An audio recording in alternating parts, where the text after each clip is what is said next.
this is a panel that we'd sort of like to pull the lens back. Instead of focusing on local issues, Colorado River stuff, we'd like to hear what's going on water-wise across the state. And to help us do that, we've got 3 panelists with us today. First, sitting down, we've got Andy Mueller. Andy Mueller is a reforming lawyer. He has not quite finished that transition, but he's still working on it. Andy spent 9 years on the board of the Colorado River District, including as president, and now he serves as Colorado River District's general manager. On the far end, we've got Lauren Riss. Lauren Riss has had several jobs with the state of Colorado, including with the Colorado Legislative Council, Department of Natural Resources, and now she serves as director of the Colorado Water Conservation Board. So welcome, Lauren. And Robert Sakata, right to my immediate right, is pretty much well known throughout the state of Colorado, and he's now getting paid for something he's always been doing, and he's going to introduce himself in that new role as the Water Policy Advisor for the Department of Agriculture. And I think you 3 are going to have to argue about what order you'd like to go. I think Robert would like to go middle. So I should go? All right, I'll go. we'll let, whatever you guys tell me. ladies first. Okay. So, Lauren Riss, thank you. Thank you. So if we're going by order of importance, you need to go C and you're going next. Well, thank you, Steve, and thank you, Elaine and Mo, for putting on such a great event. I know that takes a lot of work behind this behind the scenes, so thanks for everything that you've done, and thanks for the invitation. I was expecting to go last, so I know, that was like a bait and switch. Be on the panel, you'll go last. No, just kidding. So I assume here everyone is generally familiar with the Colorado Water Conservation Board, but for those of you who are not, we are the state's prime, can I say this? DWR isn't here. We're the most important water policy agency in the state of Colorado. Oh, they are? Oh, sorry. We have a standing argument about that. It's mostly friendly, but we are non-regulatory. So we really rely on the carrot, not so much the stick. We bring people together to have difficult conversations. We provide a lot of funding and technical expertise to help our partners on the ground. The mission of the SWCD is to conserve, develop, protect, and manage Colorado's water for present and future generations, which is a pretty broad mission. I've been in my current role as the director of the CWCB just since last August, so I'm going to claim I'm new for at least a year. Although prior to that, I was the deputy director under Becky Mitchell, who you heard from this morning, and our positions basically split in 2 as a result of some legislative action last legislative session where they created a full-time Colorado River Commission position, which Becky stepped into full-time, and then I filled in as the director for the agency.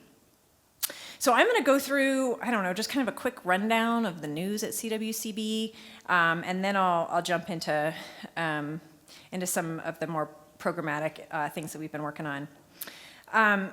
We do have some exciting new board members to announce, although a little sadness too, as one of the departing members was in fact Robert Sakata when he chose to move to another state agency. But he's still around, so we're really grateful for that. But stepping in for Robert, we have Brad Wind, who is of course the executive director of Northern Water, and he's going to be sitting in as our director from the South Platte Basin.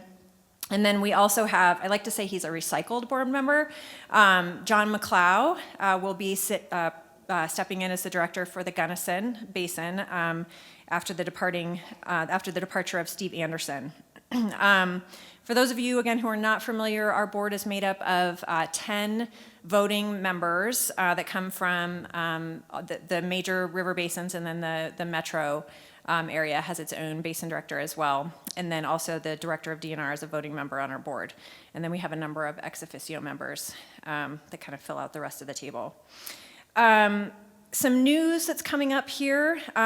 We annually run what we call the Water Projects Bill in the state legislature, which provides a tremendous amount of funding for programs and projects around the state and within the agency. This year, we have a record-setting a projects bill of over $200 million that'll be providing funding for CWCB programs and projects, including $23 million in water plan grants, which I'll talk a little bit more about later. An additional $2 million for a turf replacement program, which we just launched last year. I'll talk more about that as well. $2 million for water forecasting, $4 million for drought planning, and then I don't want to steal Andy's thunder, but there's also just a small $20 million funding request in that bill to provide permanency for the Shoshone water right call on the Colorado River, which is hugely important to the West Slope. A couple other things I just wanted to mention real quick. I don't know if Becky's still in the room, but while she is also the Colorado River Commissioner, our full-time negotiator for the Colorado River, she has also recently stepped in as the new Interbasin Compact Committee Director and has really, I think, reinvigorated that group. She had her first meeting with the IBCC several weeks ago, and I think that group is feeling newly focused and motivated to move forward and really tackle some difficult problems in the state, which of course provides some really important feedback and advice to the CWCB board. We also recently celebrated the 50th anniversary of our in-stream flow program, and that'll either generate boos or cheers, I think, depending on where you sit on in-stream flow water rights. But it is certainly an important program for the state of Colorado and for the CWCB, and 50 years is no small stretch of time. And so we had a nice celebration earlier this year. And we also are working newly on a CWCB guide book. And this sounds maybe kind of boring, but we're going to be taking it around to all the different roundtables, and we're really looking at it as an important way to kind of spell out what is the CWCB, what are the roundtables, what is the IBCC, whose role is what, who talks to who, what are the different funding opportunities, how does the funding work, so kind of all things CWCB, and we don't really have a document like that we can point to really explain what we're doing and why, and whose role is what, and how we all interact. So I'm actually pretty excited about it. I think it'll be just really helpful for our community to have something to refer back to, because there is, I think, some confusion over the various roles. We have all of these really critical forums for water conversations, but I think sometimes it's just confusing about who's responsible for what. So that's kind of the latest and greatest in CWCB news. Everybody in this room, I'm sure, is familiar with the Water Plan, which is our guiding document. It was adopted a year ago, January of 2023, and is, of course, the first update to the state's water plan that came out in 2015. A really important document, and I think the biggest distinguishing factor of this iteration is that it's action-focused. So it's less of an encyclopedia about all things water knowledge related, and much more about who's doing what. The state has committed to implementing 50 actions along with our sister agencies, including the Department of Agriculture and Parks and Wildlife and CDPHE. And then we have also outlined 50 actions that we need our partners to take, because at the state of Colorado, we know that water is really decentralized. We're a local control state, and there's only so much we can do. We really rely on the partnership of other entities around the state of Colorado, local governments, utilities, nonprofits, everybody. So it's a group effort. We're really excited about the progress we've made, and I'm going to kind of talk through in my next few slides some things that have come out after the adoption of the water plan, and we're only 1 year in. It's a 10-year plan, and I am already just really encouraged by the progress that we've made and that you all out there have made towards accomplishing these objectives. Last spring, one of those things that we implemented was we held a 2-day drought summit. Raise your hand if you were there by any chance. Drought Summit. It was a really well-tended event, and I think from my perspective, we saw people that are not frequent flyers. I think a lot of these water conferences and forums, we tend to see the same faces over and over again, and this was an event that really brought in kind of a new audience, and it felt really refreshing and like we were having a conversation with a new cadre of folks.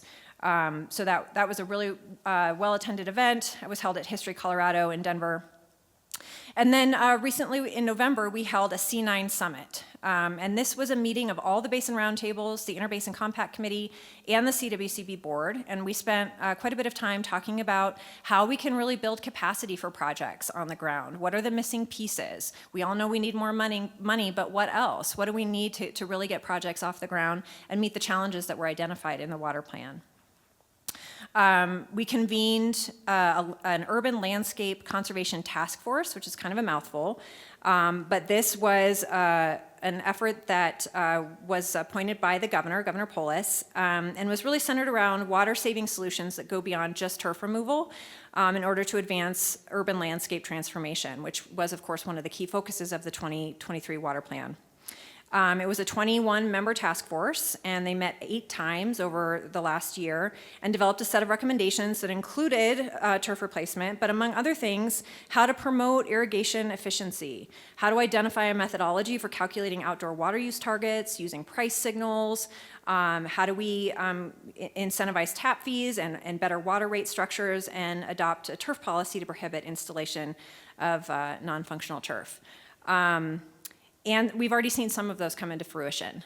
The governor just a few weeks ago signed Senate Bill 5, hooray, yes, applause, which effectively creates a new non-functional turf ban for developing communities around the state of Colorado, which couples really nicely with our turf replacement program that we launched a year ago that provides funding for entities around the state of Colorado to help customers remove non-functional turf. So now we have the backward-looking and the forward-looking, which is really, I think, incredible progress to make in just a couple of years.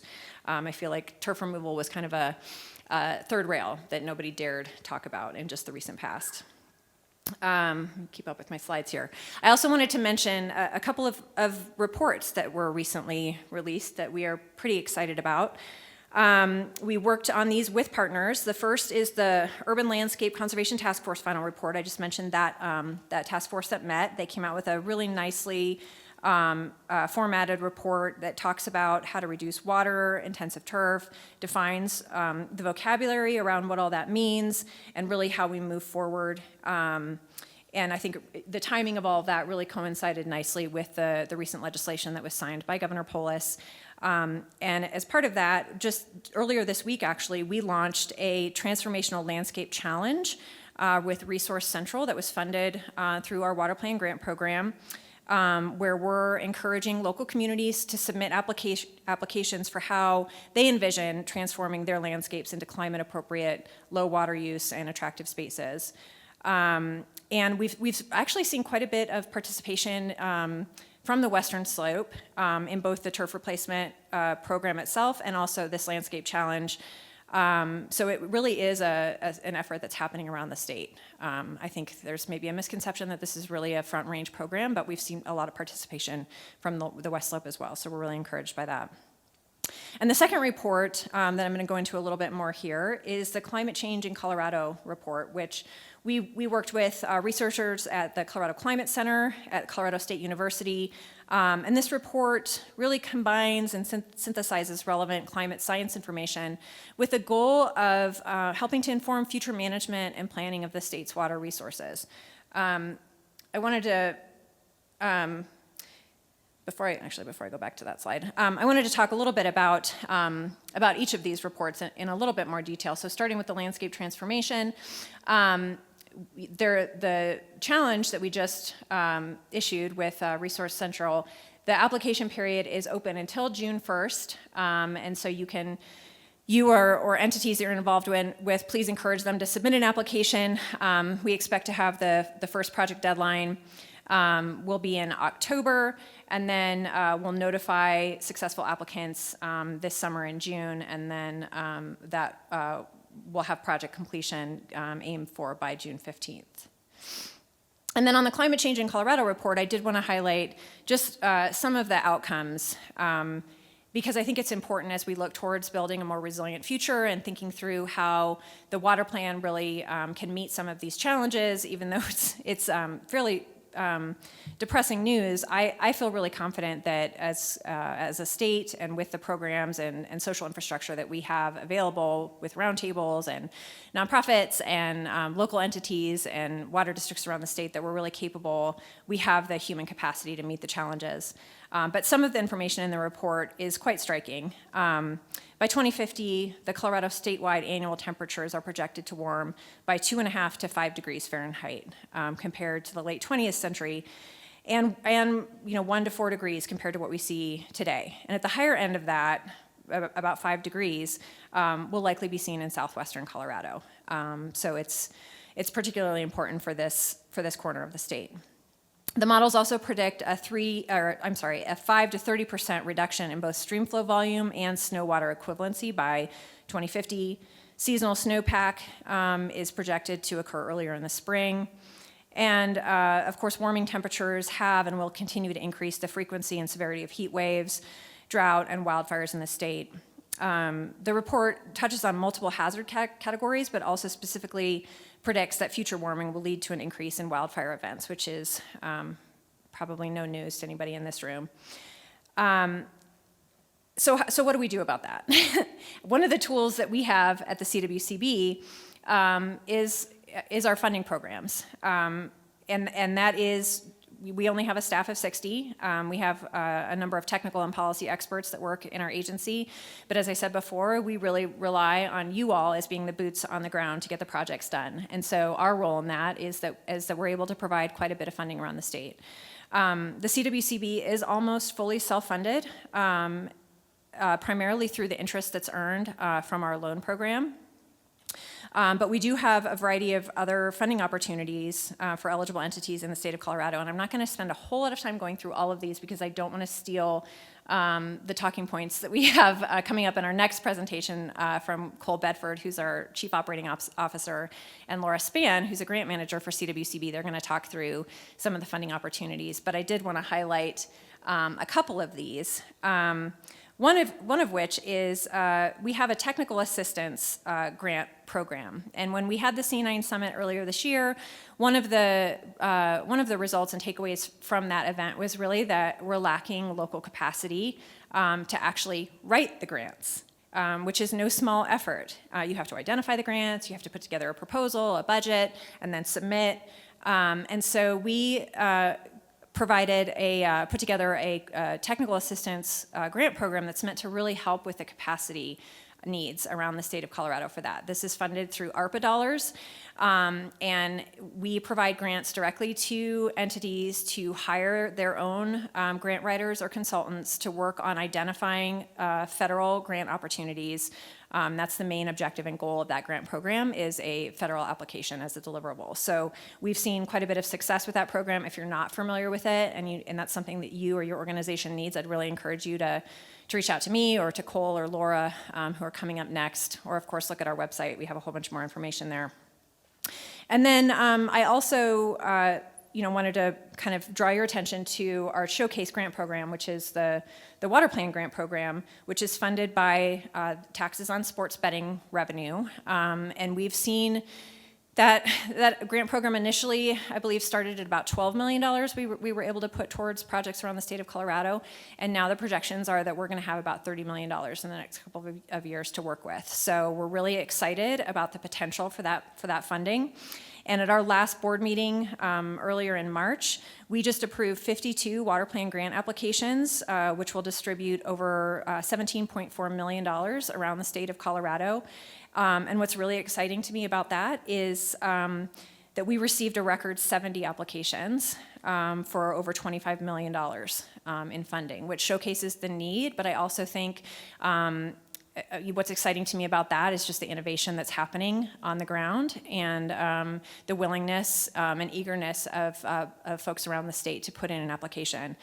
And just as an example, I didn't even coordinate this with the Ag Innovation panel, but I did want to highlight a project that we recently awarded a second round of funding to in this March application deadline that is looking at alternative forages. And that's one of the ways that the CWCB, I think, can really fill in some gaps. And one of the values of this water plan grant program is that we can look across the state and see what research, what project needs are out there, and how can we provide a relatively small amount of money to take some research or to take a project to the next step. So this is a project that we have funded twice now. It's through the Intermountain West Alternative Forages project. And as we know, and as you heard about in the last panel, some of the most common forage crops in Colorado, especially in the upper Colorado River Basin, are haygrass and alfalfa, both of which are highly water consumptive. And so recognizing that we are facing this hotter and drier future, a group of partners, including the Colorado State University, the Land Institute, Trout Unlimited, and the Nature Conservancy, joined to form this entity and are looking at filling in some of the gaps and questions around how we can meet the challenges to move forward with alternative forage establishment. So in March of 2022, we supported the first phase of their work with a $290,000 water plan grant, and that went towards establishing Saint Foy and intermediate wheatgrass stands. And that work was so successful that we awarded a second grant of $490,000 this month to support a second phase of the project that will really study the resilience of these alternative forages under drought conditions. And so that grant's really going to look at how productive are these crops, how do they recover after drought, and how water consumptive really are they, and work towards establishing some best management practices and identifying next steps for how to move forward. So I just wanted to highlight that as one of the grants that we're funding and are really excited to see some progress happening. But within that grant program, and I'm sure Laura and Cole will talk about this, there are 5 different categories that span just about every water supply need in the state of Colorado, and we're always really excited to see what people come up with. So I think with that, I'll turn it over to, who's next? Oh, Robert's going to be next. We decided you were the middle. Okay. And we're saving questions for the end, I assume. Yeah. Okay, great. Thank you so much.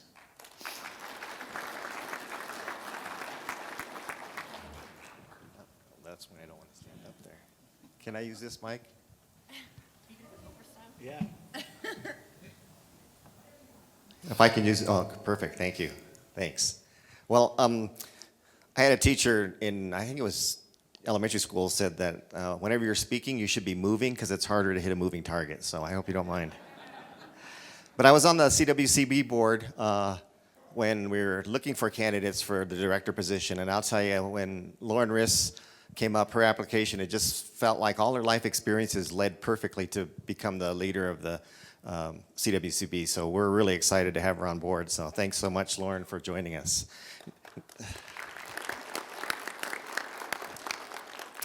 Now I want to ask the audience a question. How many people, this is their first time that they've been to this conference? Raise your hand. Yeah, that's fantastic. Good job, Steve. Good job, Southwestern Board. I think that's what it's about, is really to encourage new people to attend all these conversations. And also, how many elected officials do we have here? County commissioners, mayors? Thank you guys for taking the time to be here too, because water, as you guys know, is so important and so critical to us. I always say that it connects us all, but it also can divide us all. So I think it's really important for you to be involved in the conversations that are going on. Well, it was hard to believe that I was actually here a year ago, and I actually was talking about then the challenges that I was facing as a farmer on the East Slope. Little did I know that 12 months later I'd be back in a brand new position, a brand new role. As Commissioner Greenberg mentioned, I am the new Ag Water Policy Advisor for the Colorado Department of Ag. So another polling question real quick. Raise your hand if you're actively farming or ranching.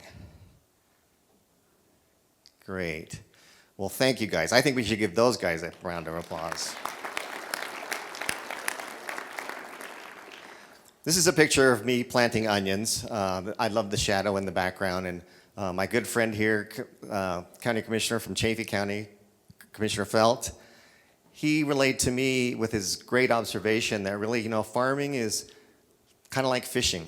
It's an occupation of hope. And I think that's what we're talking about. When we're talking about innovation, what's innovation worth if we don't have hope for the future? And that's part of the message that I want to convey today.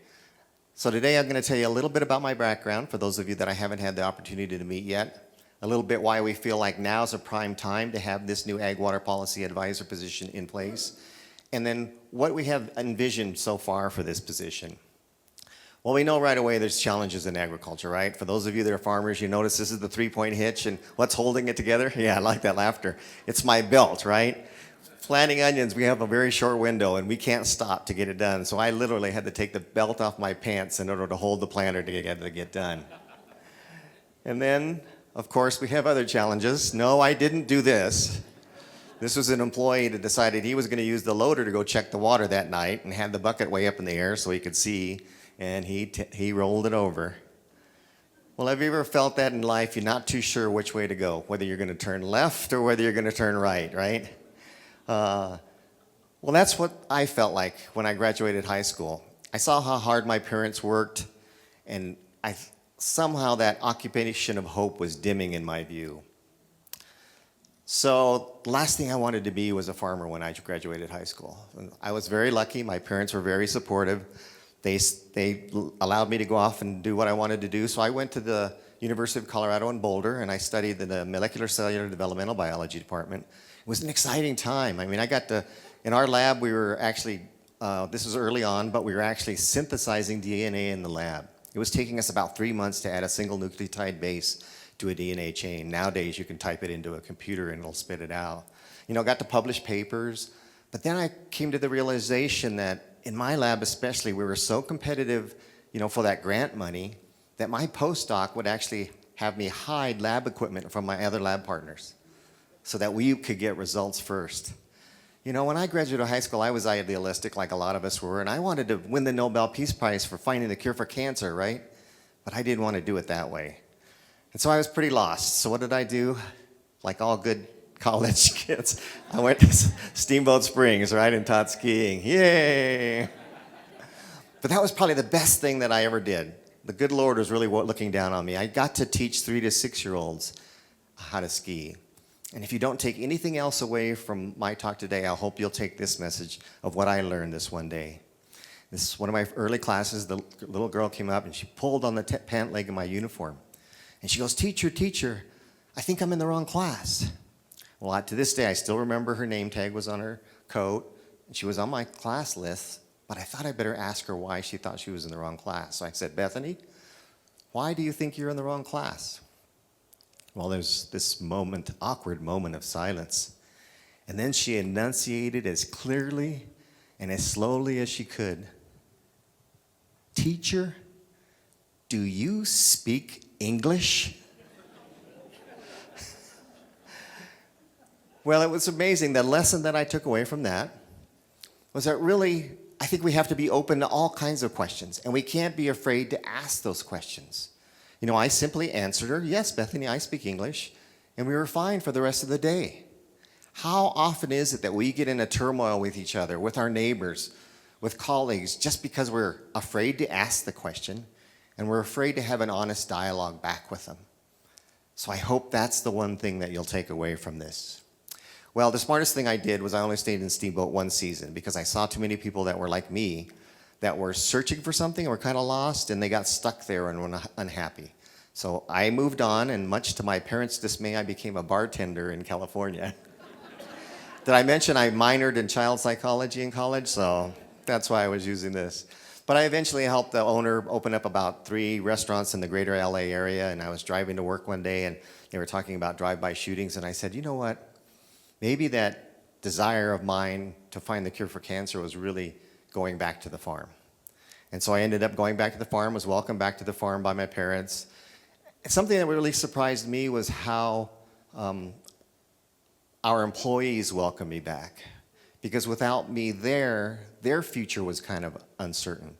And so they were really excited to see me back as well. And I came to the realization, too, that when I was graduating high school, it was really overwhelming for me to think about that decisions I could make as the proprietor of the farm could really affect the farm families that I had really literally grown up with. And that responsibility was just too overwhelming for me. I think I had to come to the point to understanding that, the best decision wasn't going to be a decision I made. The best decision that was going to be made was being made by all of us. And so that's how we work together now on the farm. So we talk about change. This is a picture of one of our onion fields, and you notice how bare it is. And then this is a picture of my onion planter at sunrise when I'm getting ready to refill the buckets from working all night. But change is important, where we're learning about how we can change. But that change is often very difficult. This is when I use these pictures to explain the challenges of growing vegetables in the field, how intensive it is. When the cabbage, this is a cabbage field, and when the plants were 2 inches tall, we would have actually 3 operations going on simultaneous in the field. And these are a picture of the plants, and the weeds are in between. And we talk about the new technologies. There's actually laser robots that can now come out and distinguish between the plant and the weed. Right now these machines are like $2 million a piece, so not everybody can afford them. But that technology is advancing to really help us with some of those labor challenges. And then the number of people it takes to harvest these vegetable crops. This particular crew was about 50 individuals to harvest cabbage.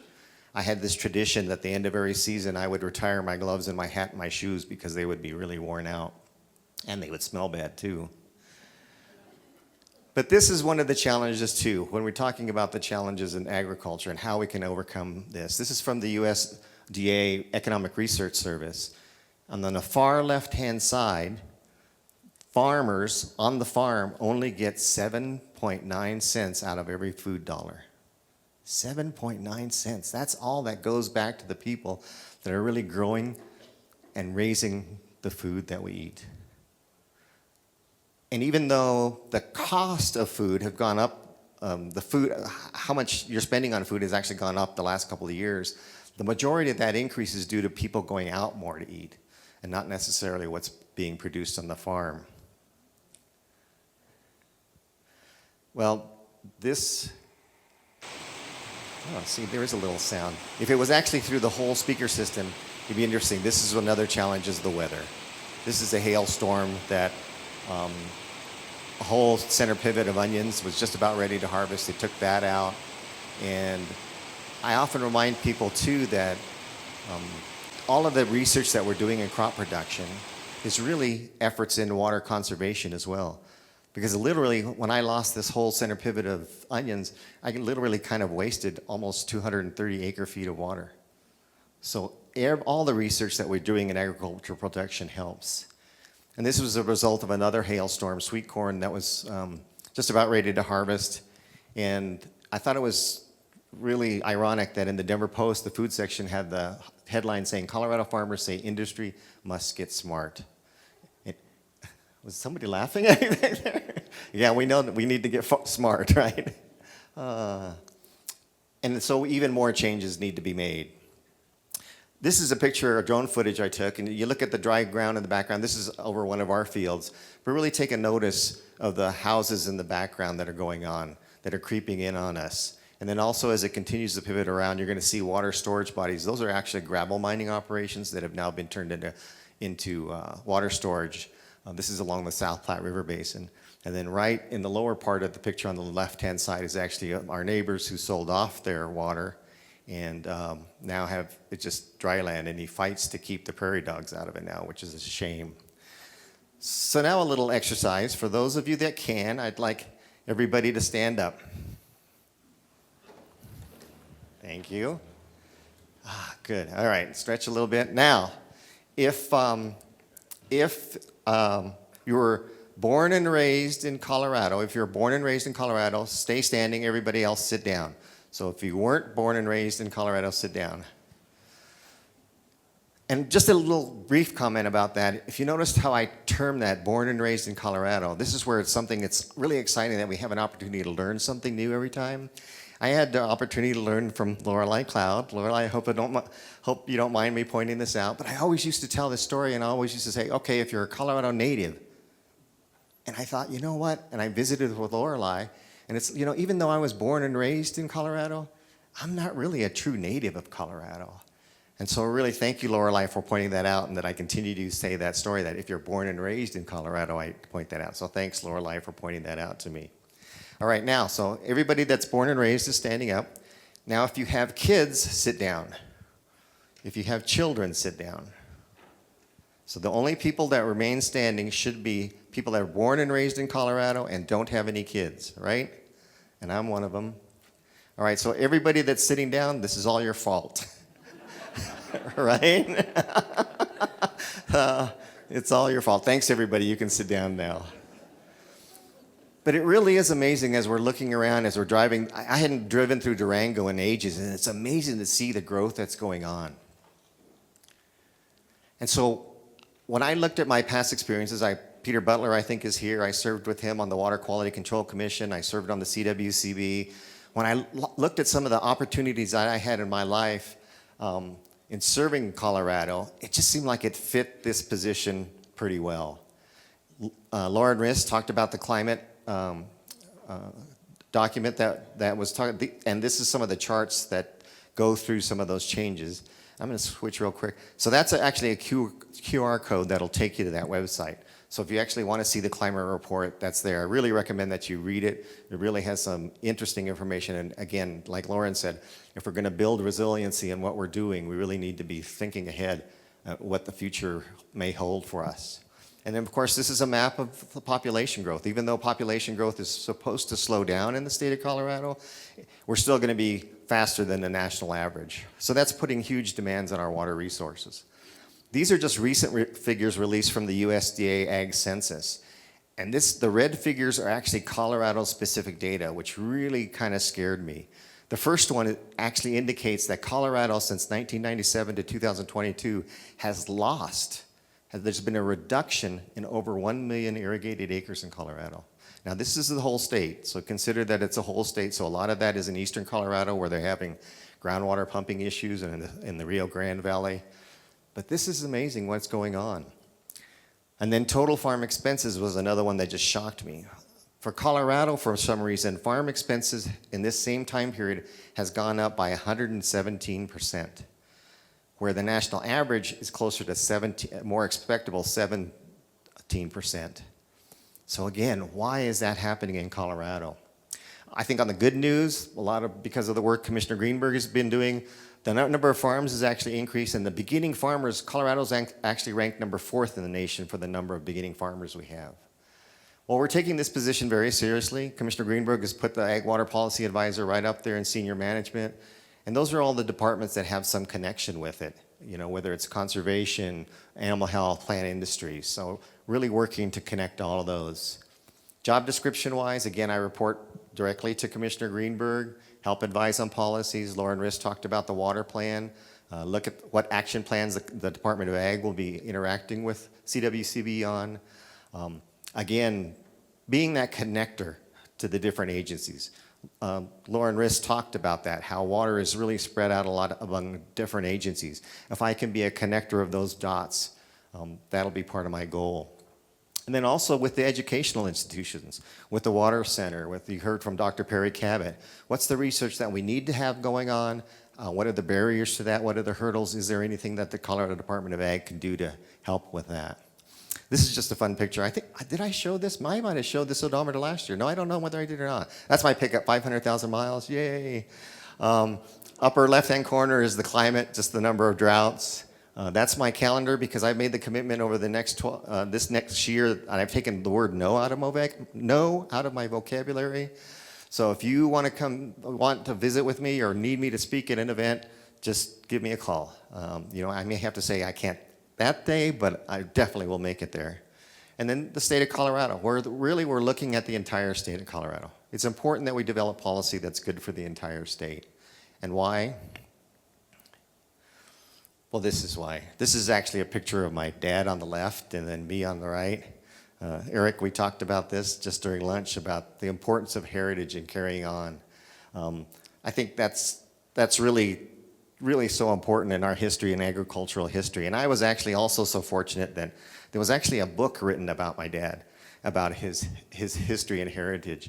And I'd encourage all of you to do the same things for your families, that we carry on that heritage and history. But I want you also to notice on that picture that the guy on the right, he doesn't look like he's working, does he? Do you notice? He doesn't have a hat, no gloves, and he's leaning on the shovel. But really, if there's anything I can do, any water conversations that you think the Department of Ag should be at, please don't hesitate to reach out to me. I'm there for you. So thank you. Thanks, Steve.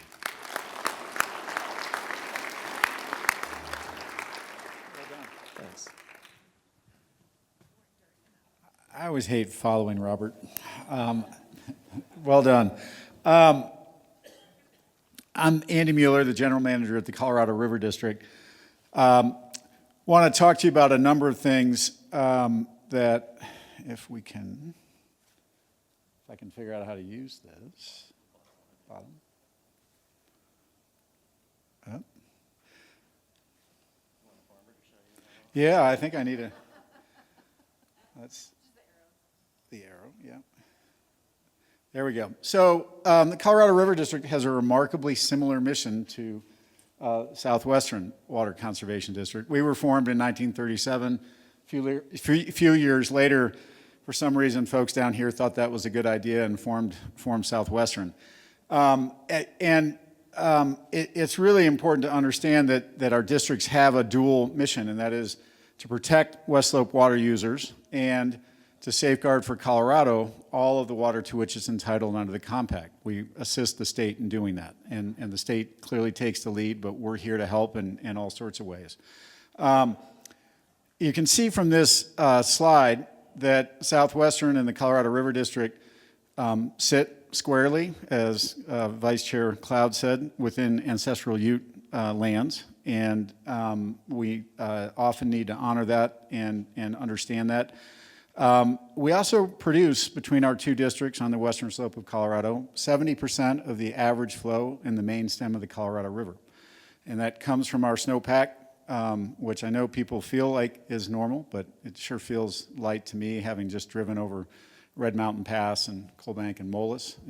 It can't see any snow below about 9,000 feet, which has me very concerned.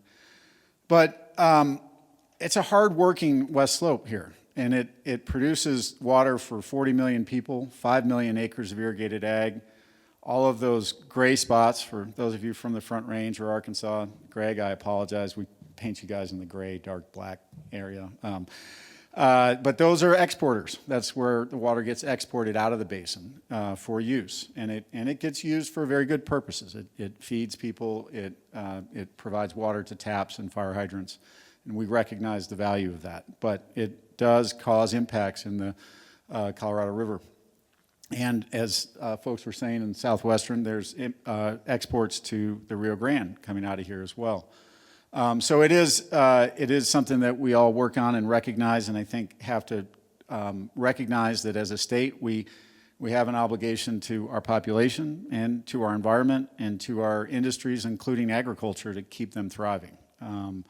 And I want to talk a little bit about, while I'm here, about a program that we have benefited from at the River District. Back in 2020, we went to our voters because we had identified a need, and I should say our water users had identified a need to really create a fund and a partnership with our water users, technical experience, political advice, policy level advice, to help our water users in all of our sectors thrive. So what we found is, as a little district with a mill that was a quarter of a mill spread throughout 15 counties, we really didn't have the resources to bring to the table to help drive our water users' priorities.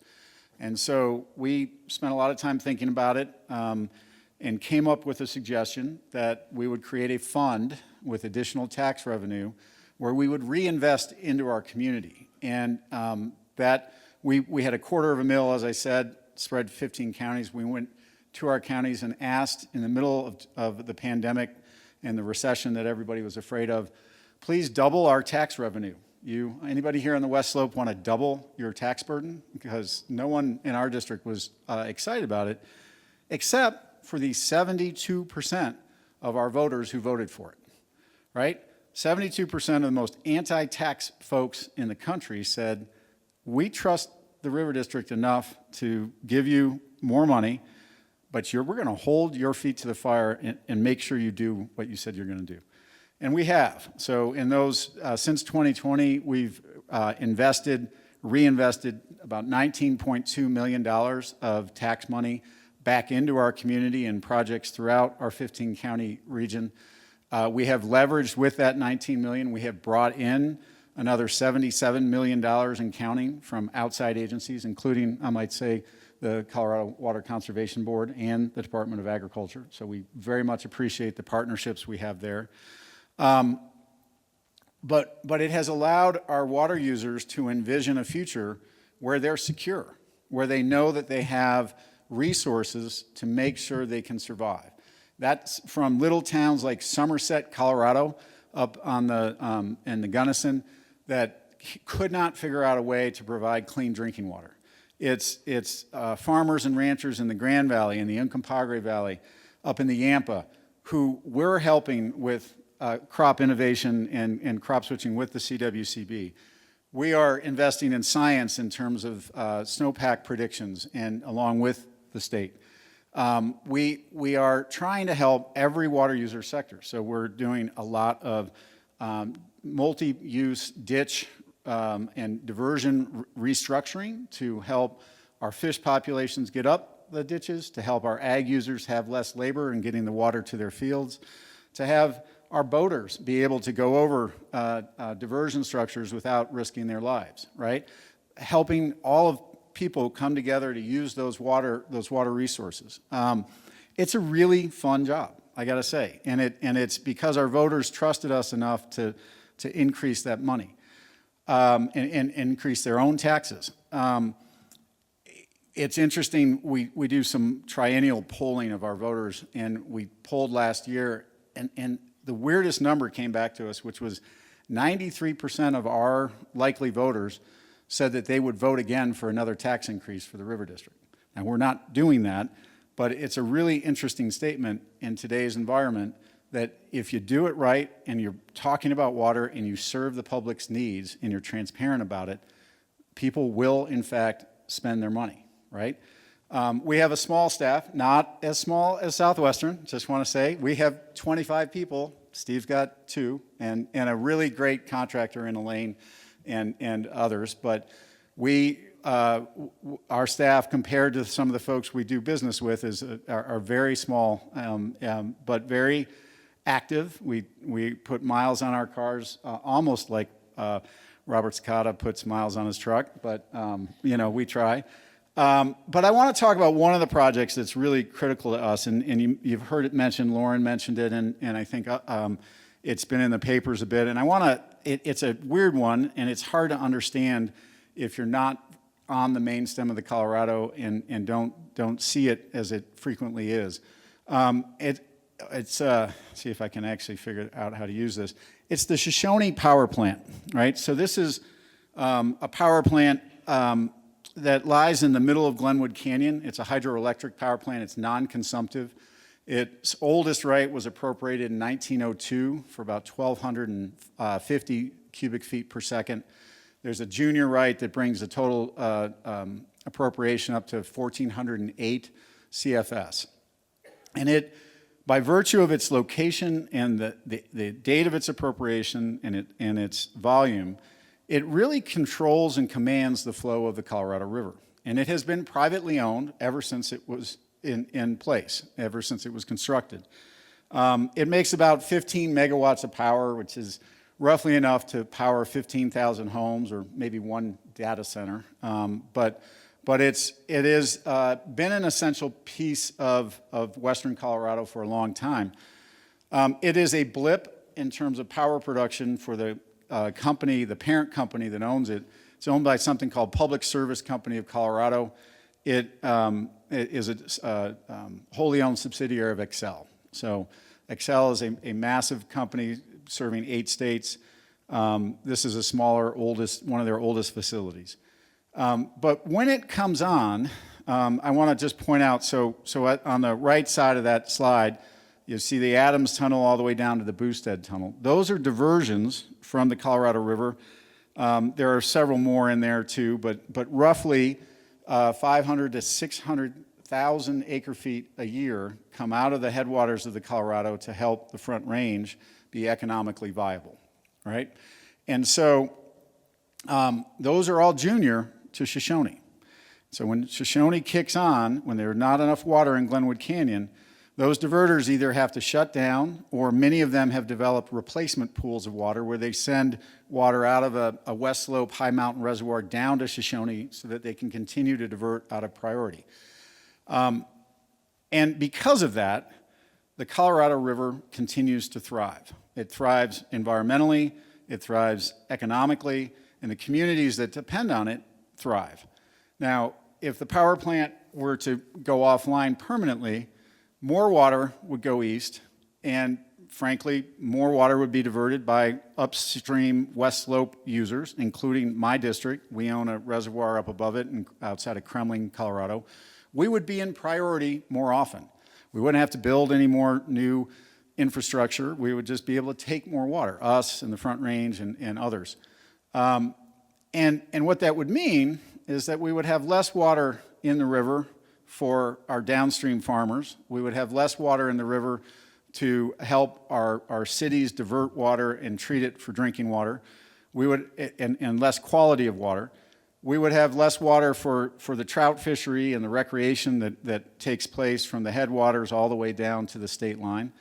And we would have less water in that little place on the left called the 15-mile reach. And actually from Rifle, Colorado, all the way to Lake Powell is endangered fish habitat, right? There are 4 critical species in the endangered fish in the Colorado River. That 15-mile reach is really essential to a couple of those species. And it's right in Grand Junction. It's from the diversion dams at Palisade down to the confluence of the Gunnison. And so that water, that call from the Shoshone Power Plant, according to our modeling, brings in dry months somewhere between 17 and 50% of the water that reaches that 15-mile reach during dry years. It's really critical. That supports one of our nation's most heralded success stories in the Endangered Species Act world. We have managed as Colorado water users in our state and our federal government to come together and cooperatively manage habitat and water releases to sustain those fish. We are a model for the rest of the state. People who want the Endangered Species Act to go away sometimes hate this program because it actually shows you can succeed even under that draconian law. It is, for me, a wonderful thing because we don't have armed resistance. We don't have ditches getting shut down. We don't have the federal government, the Bureau of Reclamation, being told by Fish and Wildlife Service to shut diversions on their projects, as we see up in the Klamath Basin and other basins where they don't have this kind of program. So keeping that alive is really important. All of that, I mean, literally from the headwaters to the state line is important. So we've recognized it was important for 85 years since our district was formed. We have spent the last 20 years knocking at the door of Excel to buy the plant, the water right, both of them, anything, so that we could actually assure that it would continue to exist. I want to say in Glenwood Canyon, it's an incredibly perilous place. It's got rockfall, fire, flood, debris.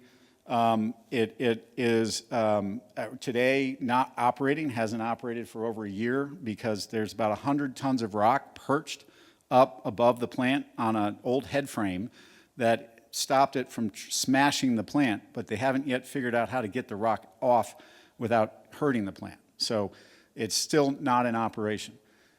So the key is what we want to do is get the power company to sell us that right, and then in partnership with the Colorado Water Conservation Board, create an in-stream flow, which requires an in-stream flow agreement with us in the state, and then it requires something as simple as a change case in the Colorado River, changing one of the largest water rights on the river. I'm sure no one will show up to oppose us on that.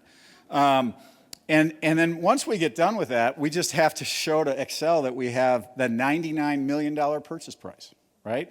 And then after we demonstrate that, they go through a Public Utilities Commission proceeding that authorizes the sale of the asset and, importantly for Excel, where the proceeds on the sale go. Do they go to their shareholders, because they're a publicly traded company, or to their ratepayers, or somewhere in the middle to the benefit of their ratepayers in some form of fund, we hope, to help the Colorado River.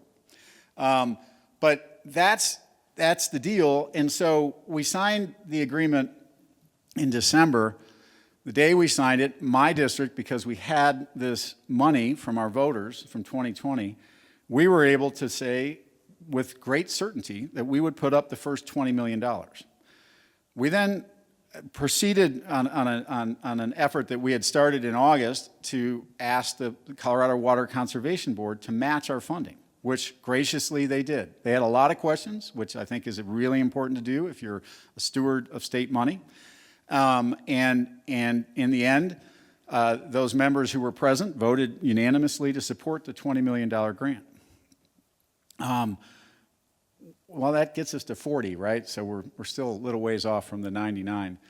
We're looking to our local partners, and that's just it, is the River District's not alone in this effort. We have over 25 at this point, members of a coalition of local governments, irrigation districts, water conservancy districts, up and down the river, who are all stepping forward to chip in money. And the Ute Water Conservancy District is a water conservancy district in the Grand Junction area that provides drinking water to the 55,000 people.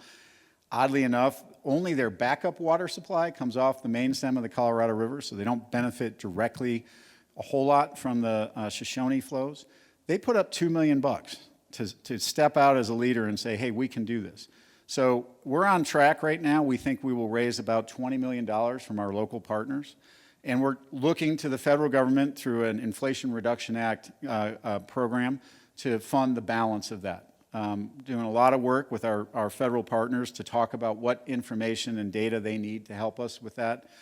But it's really something that is a priority, not just for the main stem of the Colorado, but because of the endangered fish implications. It's a priority for all of our water users in the state who depend upon coverage from that program to be able to divert water and use it in the state.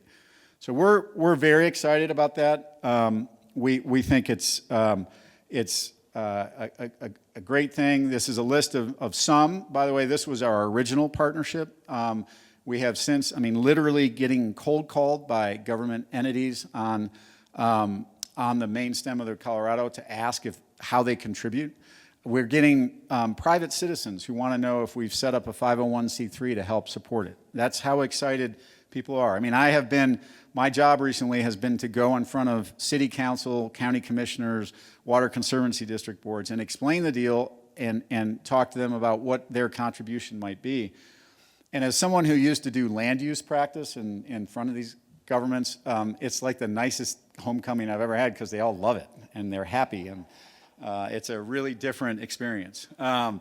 It is something that brings people together, and that's really our intent. We're working through a lot of issues right now with the state on biology, on river flows. We're working through issues with our friends on the Front Range over drought exceptions and things to make sure that our state continues to thrive economically.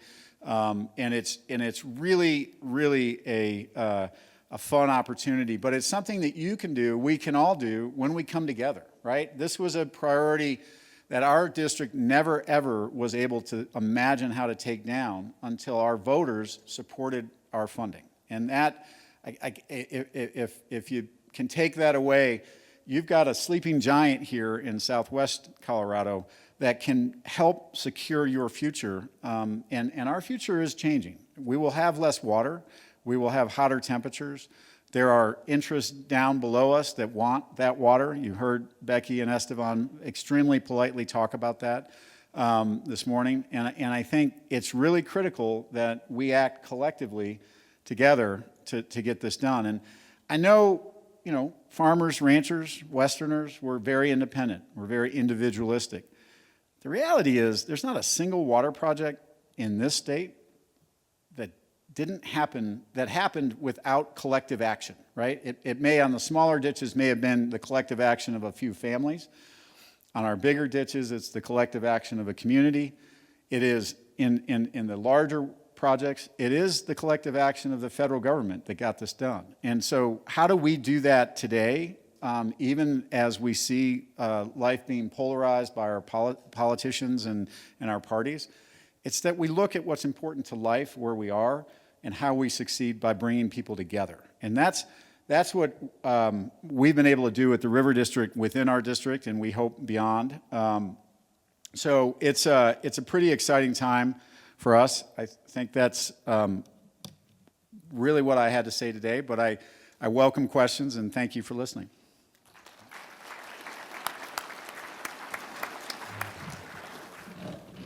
Yes, I think that was a great overview from all across the state. So now it's your turn to ask questions. Again, I'd ask you to stand up if you've got a question so the people with the mics can find you. So there's got to be somebody out there with a question.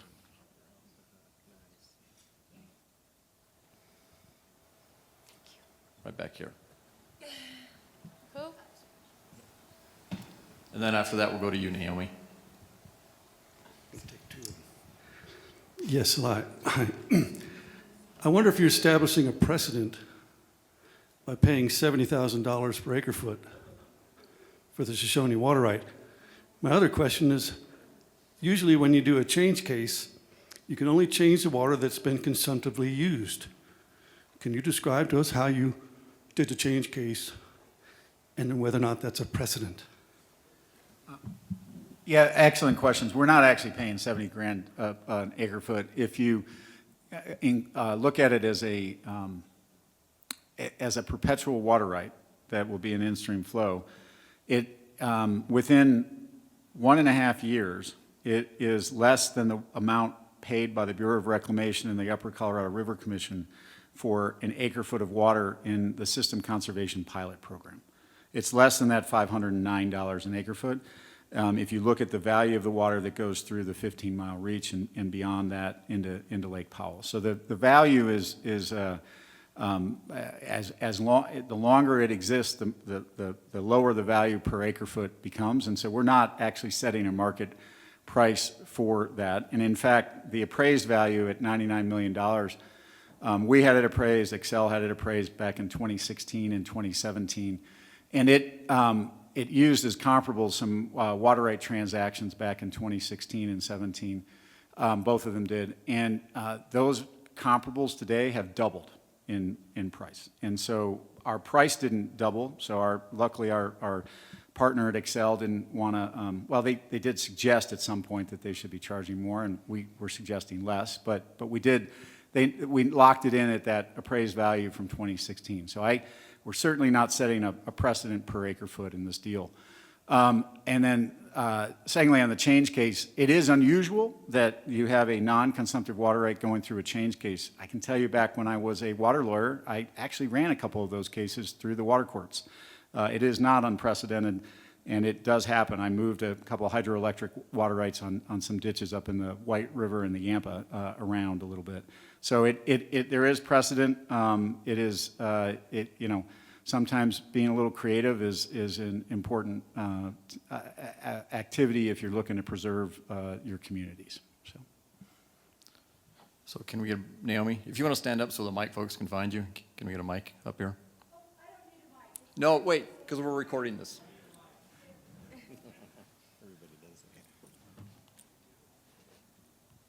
A little unfair to take the mic for this, but quick, easy question for Robert. 500,000 miles, what brand is your truck?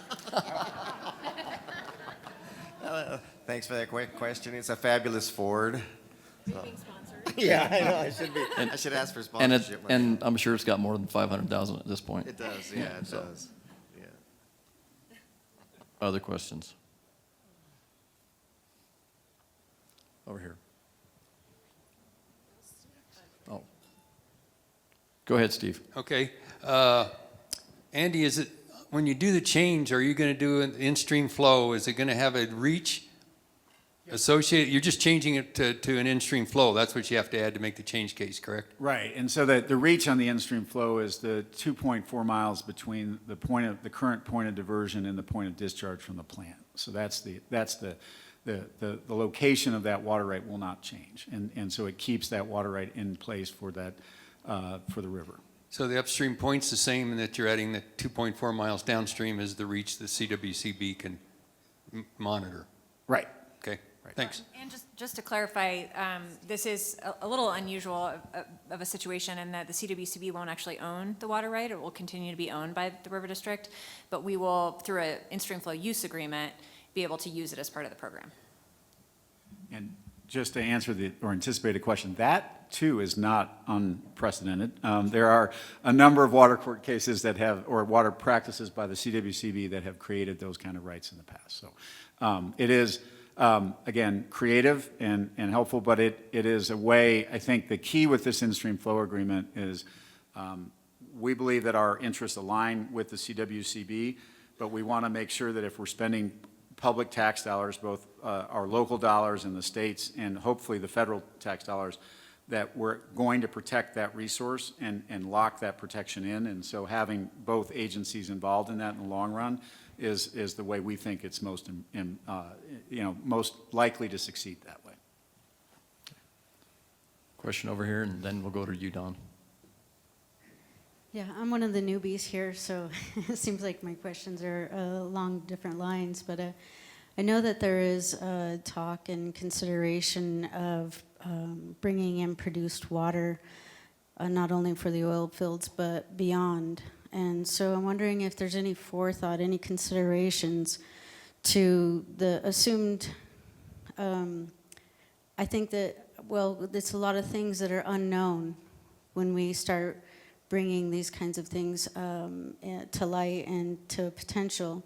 And so I'm wondering if there's any foresight or forethought about if we are bringing in produced water into our systems, into our municipalities, or wherever they're going to be used beyond the oil and gas industry, are we considering what the implications for all of these water rights, like we assume that that's usable water, and what could those implications be? What kind of things are being laid out to protect and to safeguard the waters?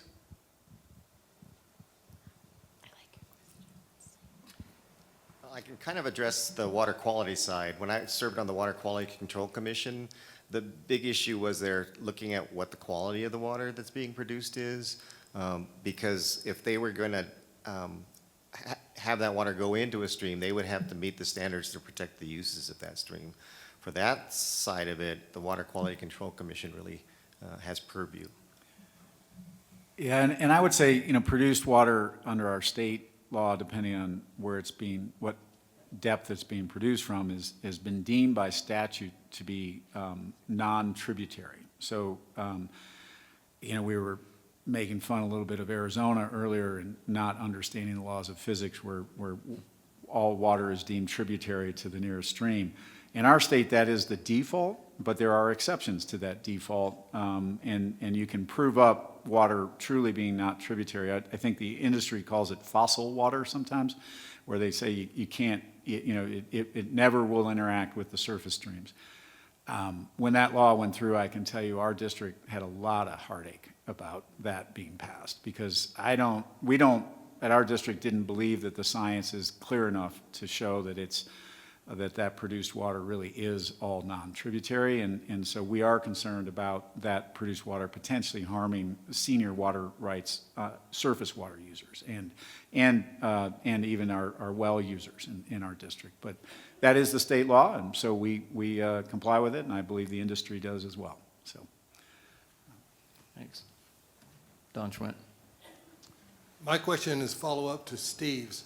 I need a little, if I could, in-stream flow water right lesson. My years on the SWCD board, I was familiar with an acquisition. I was familiar with a donation. I've never heard of a use right.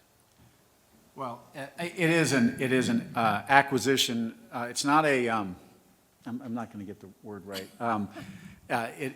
It is an acquisition, not the initiation of a brand new water right, right? So that they are, the CWCB is acquiring the water right from the River District and Excel to the use of that right. And so we have to meet, we have to show the standard, and the CWCB board will have to find that we meet the standard, that it preserves and or enhances the environment to a reasonable degree, or improves.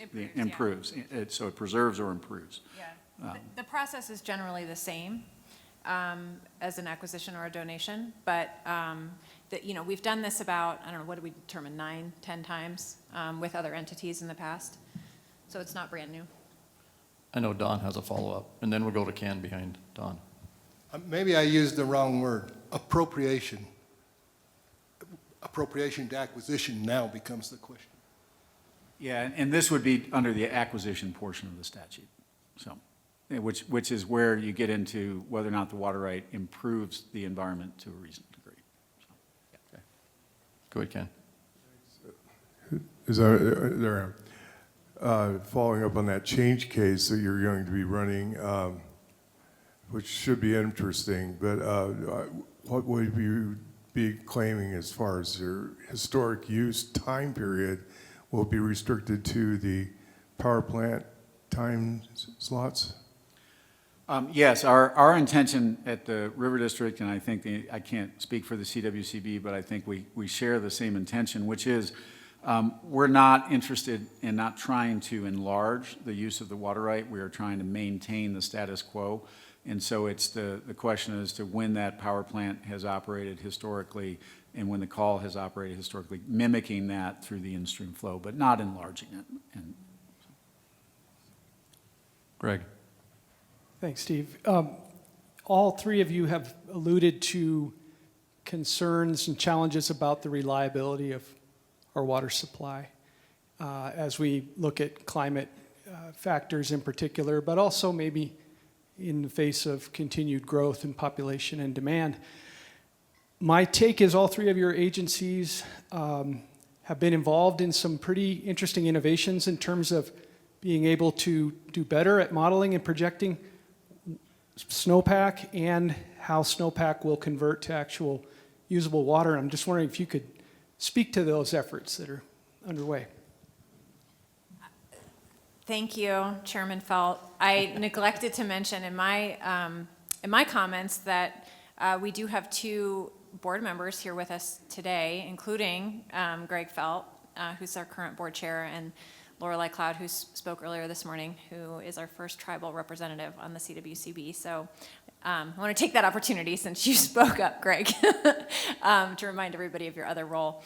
One of the things that the CWCB is doing is, we're calling it now the technical update to the water plan, and that's really the kind of the modeling technical backbone to the actions that then come out in the water plan. It used to be called the Statewide Water Supply Initiative, but it's something that we are now doing on an ongoing, rolling basis, and we take a look at the factors you mentioned. We look at the demographics, we look at climate change modeling, we look at the economic forces and drivers in the state of Colorado, and roll those factors together and predict the various water supply gaps depending on the sector.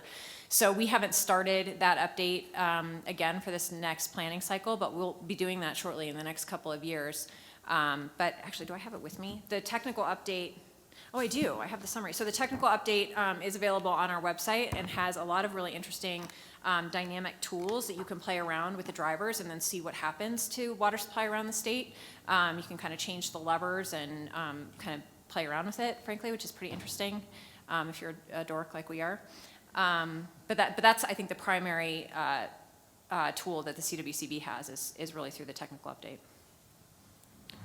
Yeah, from the agricultural standpoint, I think some of the things that we're also looking at is that if there's some cooperative agreements that we can make between water entities. So, for example, municipalities are investing heavily because they can't afford to run out of water. But most of the times they may not be using all that water. So can we have water sharing agreements with agricultural that'll work?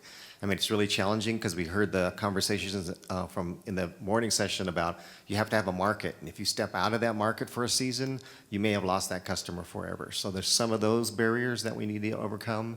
And then also the CWCB, it's monthly has a water conditions. Oh gosh, I never remember the name of that committee. Water the conditions WCMC. Monitoring committee. Yes, true.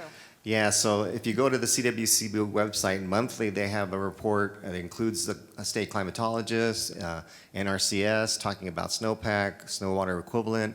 As a farmer, I found that very valuable to help me make my plans for the coming season. I keep pushing them, we need that information earlier and earlier, and as technology comes along, like the aerial snow observation technique using LiDAR radar to give us more accurate stream flows, I think that'll be an increasing valuable tool for agriculture to use so we can plan ahead, so we don't buy seeds if we know we're not going to have the water to grow the crop. So working on things like that.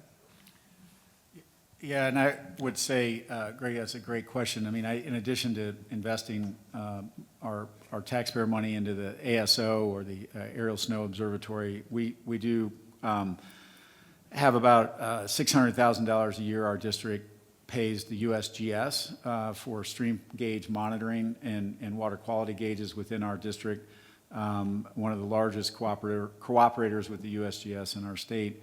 But we're also conducting in the Yampa and in the Roaring Fork Basin today, right now, soil moisture studies, trying to get more accurate data. The data that we rely on is coming from the Colorado River Basin Forecast Center. from NOAA, and it's a model. It's not an actual measurement of soil moisture, and that can hugely impact the runoff. And we've seen a couple years in the recent past where the predictions for runoff were way off, and it had a lot to do with that soil moisture and then how quickly the snow melted off, or whether it sublimated into the wind due to the heat. All of that, we're investing heavily because we think our water users need to be able to predict that. And I think it's a really critical piece of information that I think our districts and our agencies can provide for the public. So. This is for Andy on the Shoshone project, in-stream flow. Would downstream or lower basin states benefit from that in-stream flow right? And if so, could they foot part of the bill? You know, I try not to weigh in on the interstate complications of Shoshone because that's really the purview of our commissioner. I would say that the water that makes it to our 15-mile reach also makes it to the state line because there are not any significant diversions there. Ourselves and some others who we're talking with would love to see the opportunity to look at that as a conserved consumptive use benefit that our state is providing to the interstate system. Whether it ever becomes that or not, I think depends on our state's negotiating team and the rest of the basin. But we do think it benefits the system and Lake Powell, and therefore the junior users probably in the lower basin might be why we showed the Central Arizona Project Board the Shoshone Power Plant and water right discussion this past summer. But as to taking their money, we'll never take money from the lower basin to send water to them, ever. And so, yeah.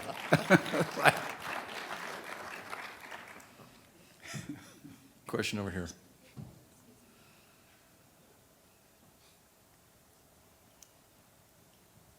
I wanted to ask if there's any considerations in some of the, in the understanding that we could bring the water. There's work such as Brad Lancaster, who's bringing in pre-law, well, it was called pre-law, now it's actually law in Tucson, about different ways that we could actually work at the waters that do come so that they're not just rolling off and going away. We actually get to hold those waters and create stronger ecosystems. And then there's also Zach Weiss, who has done incredible work around the globe, turning deserts into greenery and realizing that the diversity within our ecosystem and these green belts and these plants and trees that we have are actually bringing the water, and how like the monocultures, it's not the right aerosols for the waters to attach to. So instead of just looking, oh, this is all we have, maybe looking at some options and some things that have been demonstrated already of how we can create more water to come to our region and to our areas in different ways that we could actually hold that water in our soils, maybe through the mycology and the mycelium. There's a lot of work being done in terms of these types of ways and potentially bringing more than what we think that is currently available. So I was just wondering if there's any research, anybody looking at these other avenues to generate water. I think maybe part of what you're talking about is something that we refer to as process-based restoration or nature-based restoration projects, where you take a look at the hydrology and the ecosystem function and really try and use that to the benefit of a restoration project, for example.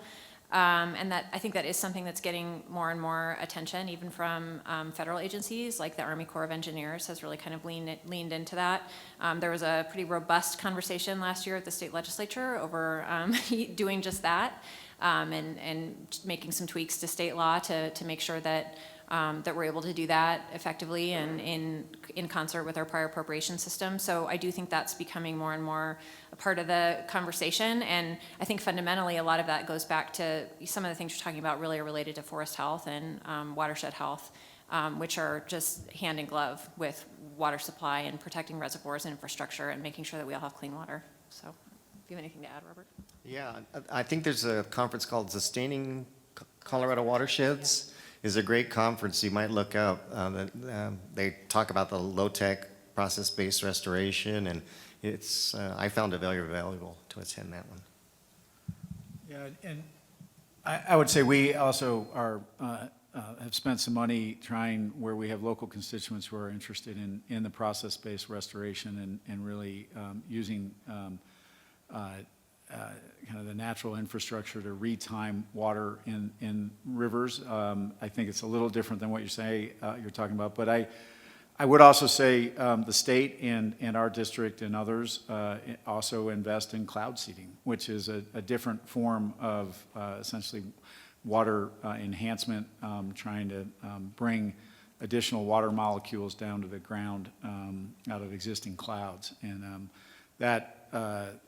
that's an effort that's been going on for 50 years. And I think there's some good science out there that says that it does enhance water supply, and there's still a lot of questions out there on it. And I'd add too that CWCB has a wildfire ready watershed program to really help communities develop and to work to protect their watersheds, especially with the concerns that we're having over wildfires in the basin. So something also to really look at. And that is the last word because we're out of time. So thank this panel.